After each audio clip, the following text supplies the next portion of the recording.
여러분 안녕하십니까? 오늘 슬라브의 지제 가장 숭고한 히스테리 환자 시간입니다. 오늘 또 어떤 내용인지 살펴보도록 하겠습니다.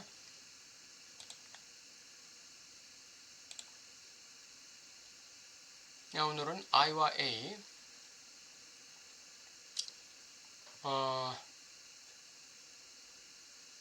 I를 S1으로 이렇게 표현할 수가 있고 A는 그대로 소문자 대상 또는 작은 대상 A라고 할 수 있죠.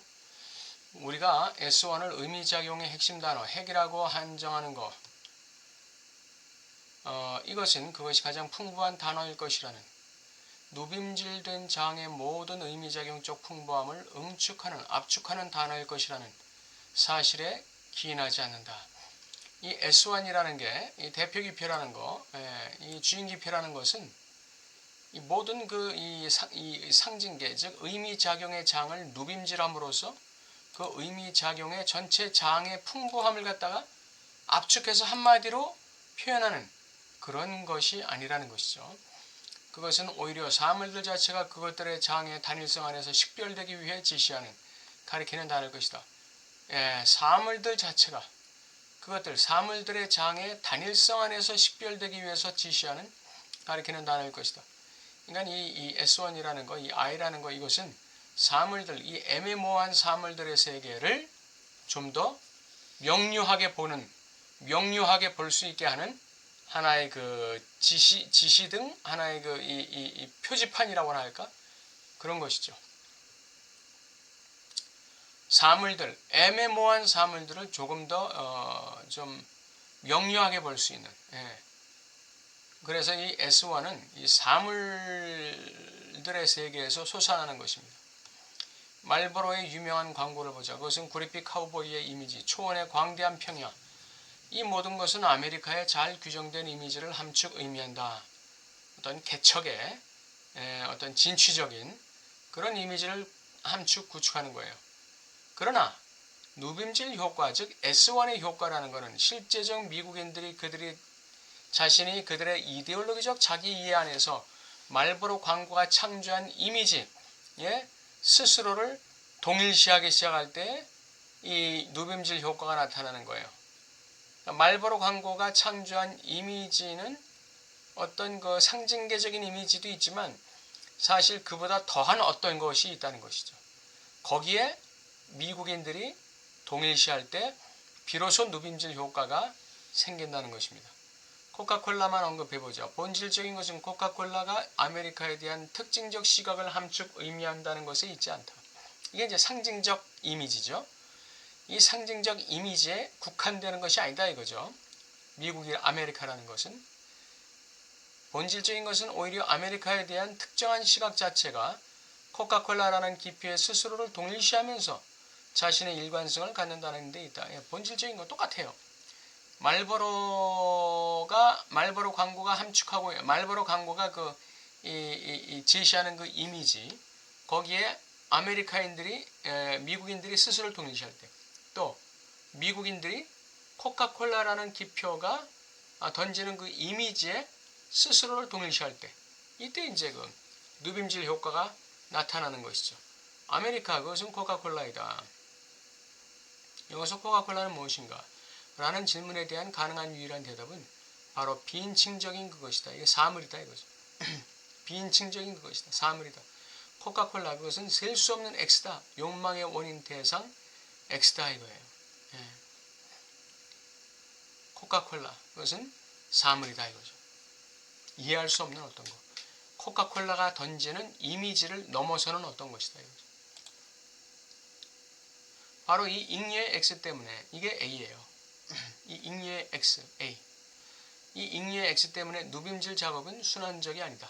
즉 코카콜라가 우선 누빔질 작업은 순환적인 게 아니에요. 이거는 변증적인 것이죠. 변증법적인 것이죠.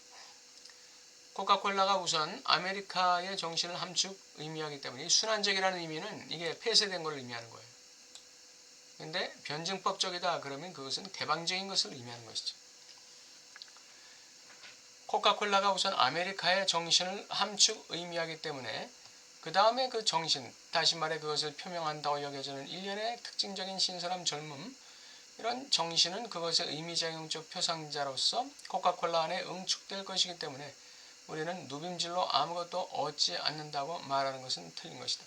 왜냐하면 누빔질이라는 것은 S1에 의한 누빔질이라는 것은 뭐를 지향하는 것이죠? 사물을 지향하는 거예요. 상징계를 넘어서는 사물을 지향하는 거예요. 의미작용적 망을 넘어서는 이 실제계를 지향하는 거예요. 우리가 거기서 얻는 것은 바로 이 잉여의 X다. 욕망의 원인 대상이 되는 코카콜라의 실증적 속성들을 넘어, 이 실증적 속성, 이 상징적 속성들을 넘어, 그 아태, 경계를 넘어 있는 이 셀 수 없는 어떤 것, 이것이 바로 이 우리가 얻고자 하는 S1, 누빔질로서 얻고자 하는 이미지다 이거예요. 어떤 것이다 이거죠. 코카콜라 안에는 코카콜라보다 더한 것이 있다는 것이다. 유태인 안에는 유태인보다 더한 어떤 것이 있다는 것이 똑같은 얘기죠. 말보로 광고 안에는 말보로보다 더한 것이 어떤 것이 있다. 그것은 락강의 표현대로 말하자면 마실 수 없는 오물, 진흙탕으로 변할 수 있다. 이 X, 코카콜라가 실증적 속성들로서 우리에게 제시하는 이미지, 이건 좋은 거죠. 뭐 톡톡 쏜다, 카타르시스 시킨다, 시원하다, 이런 거죠. 근데 그것보다 더한 어떤 것이 있는데, 그것보다 더한 어떤 것은 아주 우리를 굉장히 고통스럽게 만드는, 우리를 굉장히 불쾌하게 만드는 어떤 것일 수도 있다 이거죠. 오물 진흙탕일 수도 있다 이거죠. 그게 이게 X의 속성이 될 수, 이게 X의 속성이에요. 이게 미지수 X의 속성, 잉여의 속성이에요.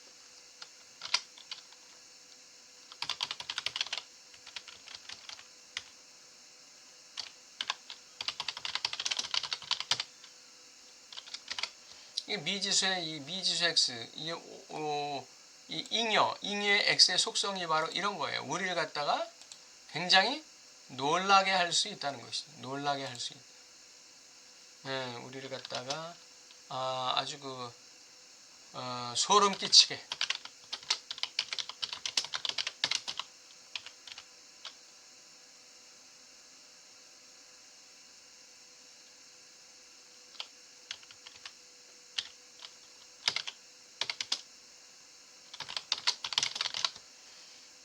소름 끼치게 만드는 어떤 것일 수 있다 이거죠. 바로 반유대주의와 관련하여 이 잉여의 논리는 가장 분명히 드러난다. 즉 유대인은 우선 유태인들에게 부여된 일련의 모든 실제적인 현실적 속성들, 탐욕스럽고 돈 좋아하고 돈 잘 벌고 속을 알 수 없고 모사꾼이고 범세계성, 세계에서 유태인들은 이런 속성을 가지고 있고 이런 것을 함축 의미하는 기표처럼 나타나요. 유태인 하면. 그러나 고유한 의미에서의 반유대주의는 우리가 그는 유대인이기 때문에 그렇다라고 말하면서 이 관계를 전복시킬 때 일어난다. 왜 반유대주의에는 어떤 것이 있느냐면 이런 유태인들의 현실적 속성만 있는 게 아니에요. 반유태주의라는 이 이즘의 안에는 뭐가 있느냐. 그것은 첫 보기에는 이 전복은 동어반복적이에요. 이 반유태주의라는 것은 이 유태인들을 일반적인 유태인들의 속성을 전복시키는 이 전복은 동어반복적이에요. 여기서 우리는 아무것도 얻지 않아요. 그런데 우리는 거기에 대고 물론 그런 유태인이기 때문에 그렇다고 유태인은 바로 탐욕스럽고 더럽고를 의미하는 한이라고 대답할 수 있을 것이다. 그러나 이 순환성은 겉모습일 뿐이에요. 그가 유태인이기 때문에 하는 것 안에서의 유태인의 의미는 유태인에게 부여된 일련의 속성으로 축소되지 않아요. 위에서 얘기한 이런 하나하나의 속성들로 응축되지 않아요. 그것은 그것들을 일으키고 생산한다고 여겨지는 더 셀 수 없는 어떤 근본적인 X를 지칭하는 거예요. 유태인 안에는 유태인보다 더한 것이 있다는 것을 지시하고 나치즘이 유태인의 객관적 과학적 식별을 허용하는 실증적 속성 안에 포착하고 규정하고 측정하고 고정하려 매우 노력했던 이 단일하고 유일하고 단일한 특징, 이것을 여전히 지시한다. 셀 수 없는 X를 지시하는 거예요.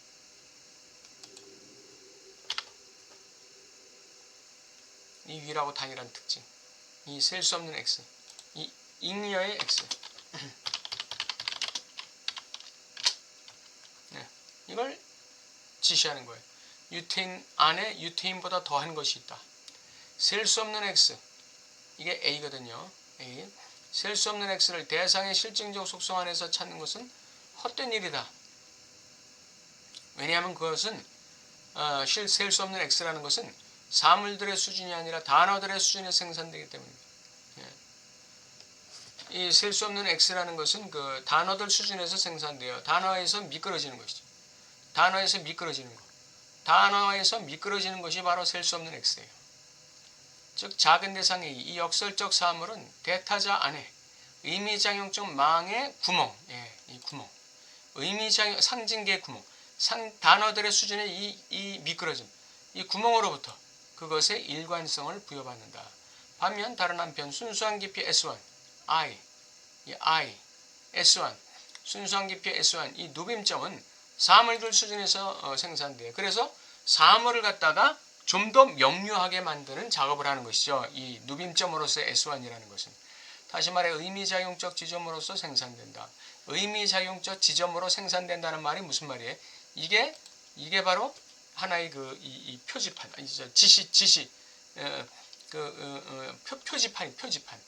표지판으로서 생산되는 거예요. 이 지점은 사물들의 장이 그것의 단일성 안에서 식별될 수 있도록 식별된다. 원래 이 셀 수 없는 X는 식별될 수가 없는 거예요. 애매한 거예요. 그런데 이거를 식별될 수 있게 만들어주는 거예요. 이게 바로 S1, I야, 누빔점. 이게 누빔점의 기적이라는 것이죠. 결정적 지점, 잉여의 지점 X 또는 A. 이것은 상징적 망을 그리고 이 망에 의해 상징화된 현실의 순환 회로를 다 덮지 못하는 것이다. 미끄러지는 거예요. 태산의 이 알갱이 하나죠. 태산에 대해서 알갱이 하나예요. 태산을 상징적 망이라고 한다면 거기서 미끄러지는 또는 거기서 빠져나온 알갱이 하나가 있다는 거예요. 이 알갱이 하나가 태산을 유지하고 있는 것이죠. 즉 두 측면들로부터 잉여가 있다. 현실의 상징화는 의미작용적 망 안에 현실의 순환 회로를 기입하는 것은 이게 현실의 상징화예요. 의미작용 망 안에 현실의 순환 회로를 기입하는 것은 실제 안에 상징화될 수 없는 것의 텅빔을 사물의 무시무시한 사물의 구멍을 연다. 이 사물의 구멍을 열므로써 의미작용적 망 안에 현실의 현실의 순환 회로를 기입할 수 있는 거예요. 현실의 상징화가 이루어질 수 있는 거예요. 무엇을 전제로 해서 그 안에 상징화될 수 없는 텅빔이 있다는 것, 사물이 있다는 것, 무시무시한 구멍이 있다는 것을 전제함으로써 다른 편에서는 상징화가 필연적으로 의미작용적 망 자체 안에 잉여를 끌어들인다. 상징화는 필연적으로 잉여를 끌어들여요. 현실 안에서는 아무것도 일치하지 않는 적어도 하나의 모래알갱이 하나. 이 태산 속의 현실 안에서는 태산 안에서는 아무것도 일치하지 않는 적어도 하나. 순수한 자기 참조적 기표 S1을 끌어들인다. 이것이 있을 때 비로소 상징화될 현실의 상징화가 이루어진다는 것이죠. 이 S1 이것을 끌어들일 때 비로소 현실 안에서 상징화가 이루어지는 거예요. 이 텅빔을 열 때 현실의 상징화가 이루어진다는 것. 이 사물의 구멍을 갖다가 인정할 때 이때 현실의 상징화가 이루어지는 것이고 다른 한편으로는 이 사물의 세계에서는 우리가 S1을 끌어들일 수밖에 없다. 왜? 사물이 어떻게 되기 위해서는 명료해지기 위해서는 명료해지기 위해서는 상징화가 필연적으로 의미작용적 망 자체 안에 잉여를 끌어들인다. 현실 안에서는 아무것도 일치하지 않는 적어도 순수한 자기 참조적 기표 이것이 있다. 이것을 현실 안에서 끌어들여야 돼요. S1을 끌어들일 때 그 S1이 누빔작용을 해서 의미작용망에서 그 미끄러진 A 이것을 X 이것을 어떻게 한다? 이 명료하게 만드는 것이죠. 뭐 상징화한다 그렇게 얘기할 수도 있죠. 그게 상징화 1단계 아니겠어요? 상징화 1단계가 바로 S1을 통해서 무엇을 상징화한다? 예, 사물, 고통. 이걸 상징화하는 거예요. 그게 지적이 말하는 상징화 1단계죠. 상징화 2단계 뭐예요? 상징적 망 안에 내가 완벽하게 일치하는 거, 위치하는 거. 그것이고, 상징화 3단계는 이 상징세계, 현실적 상징세계의 한계를 넘어서 내가 나의 상징체계, 내가 기존에 가지고 있던 상징체계가 무너질 것을 각오하고 내가 새로운 아태, 경계를 넘어서는 어떤 실제계를 향해서 나의 상징계를 오픈시킬 때 그때 이 나의 그 상징체계의 재창조가 이루어지는 것이죠. 그게 상징화 3단계예요. I, 기회 없는 순수한 기표, S1이죠. 이것과 상징화할 수 없는 욕망의 대상 A 또는 사물로서의 A, 이것 사이의 관계를 우리는 평범한 기표와 그것이 지시하는 대상 사이의 관계와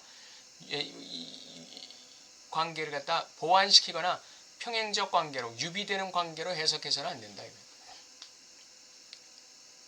S2가 지시하는 어떤 대상과, 그러니까 S2와 그것이 지시하는 어떤 대상과의 관계처럼 I와 A의 관계를 봐서는 안 된다.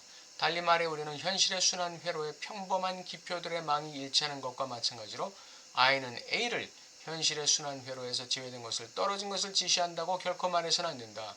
I와 A의 역설적 관계를 그리기 위해서 우리는 메비우스띠에 납작하게 그린 그림인 유명한 내부의 팔자 모양에 의지해야 한다. 여기 팔자의 한 원을 갖다가 이렇게 다른 원에 중첩시킨 것이죠. 겹쳐진 팔자. 그러니까 I와 A의 관계, 이것이, 그러니까 I라는 거, S1이라는 거는 실제계 속에서 나타나는 것이고, A라는 것은 현실계 속에서 나타나는 것입니다. 현실계의 구멍, 현실계의 균열, 현실계의 어떤 그 텅빔, 이것이 A고, I, S1은 어디서 나타난다? 실제계, 사물의 세계에서 나타난다. 왜 거기서 나타나느냐? 사물을 좀 더 명료케 하기 위해서 사물의 세계에서 나타나는 거예요. 우리가 어떤 그 사물을 갖다가 대할 때, 다시 말하면 내 정신세계에 어떤 고통이나 혼란이 있을 때, 이게 내가 지금 사물을 대면하고 있는 상태거든요. 거기서 I가 나오는 거예요. 거기서 S1, 누빔점이 나오는 거예요. 그러니까 고통과 고민과 갈등과 어떤 그 정신적 혼란, 케이오스 상태를 내가 품고 돌아야 돼요. 내가 품고 계속해서 의미화 순환을 일으켜야 돼요. 그때 S1이 탁 튀어나오는 것이죠. 그렇게 될 때 이 사물, 혼돈이 좀 더 질서화되고 명료해지는 것이죠. 오늘 I와 A의 관계 다 하진 못했어요. 다음 주에 I와 A 관계를 마지막으로 지적의 히스테리 환자는 끝납니다. 그 다음에 어떤 책을 해야 할지는 그 다음 시간에 말씀드리는 걸로 하겠습니다. 제가 생각할 때는 이데올로기의 그 숭고한 대상이라는 책이 있어요. 그것이 바로 이 가장 숭고한 히스테리 환자와 짝을 이루면서 지적의 초기에 아주 가장 값진 두 권의 그 기초적인 책이 되거든요. 그 이데올로기의 숭고한 대상을 할지 다른 책을 할지 그것은 다음 주에 말씀드리는 걸로 하겠습니다.